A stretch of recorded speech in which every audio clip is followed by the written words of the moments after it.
Hi all, this is part 3 of Understanding Death. I'm going to talk about the exercise that I gave out in part 2. It's important to remember that if somebody in your life has just passed over, that there is a grieving process that goes on, that you are adjusting to that person not being here in the physical world.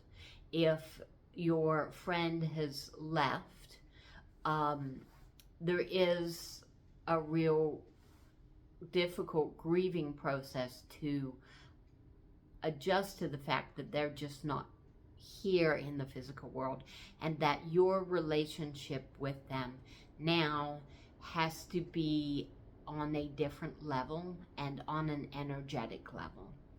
And that part of grieving is a loss. It may help to know that you have not lost that person, you have not lost that relationship.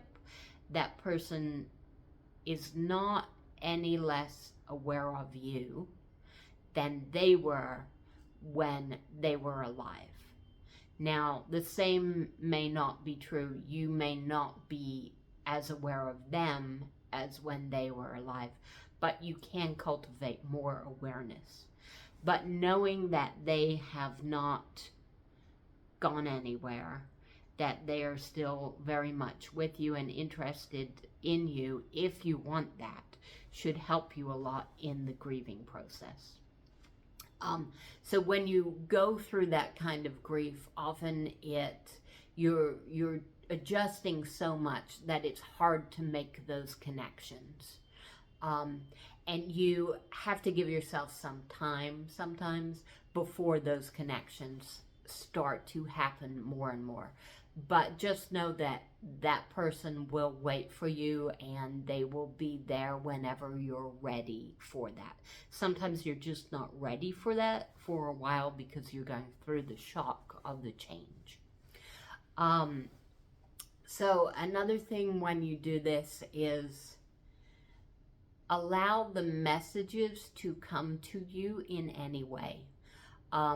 People that have passed over can't be here physically, but they can influence the energy of the world, and they can influence what goes on here. And often messages come to us through animals, because animals are often more in tune with energy and more sensitive to energy.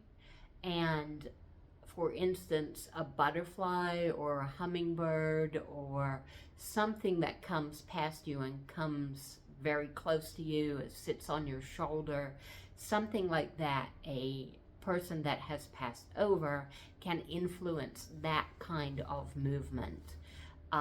If your mind isn't used to or open to hearing them, you can learn to hear them, like as in their voice, if you want to, over time. But that is something that you have to practice, and you just become more sensitive to it over time as you practice with it.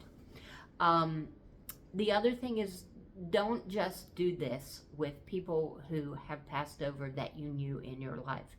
Do it with other people. Just because it's sometimes easier, because it's more fun.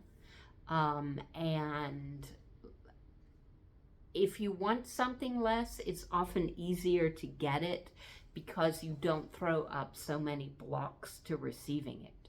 So wanting to connect with someone that plays your sport may be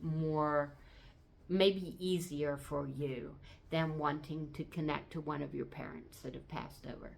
But if you practice it with lots of people that have passed over, you can develop that skill and become more and more sensitive. So good luck with all of that. I have a website, consciouscreativelife.com, if you're interested in more material, and you can also register for workshops about learning to use law of attraction there.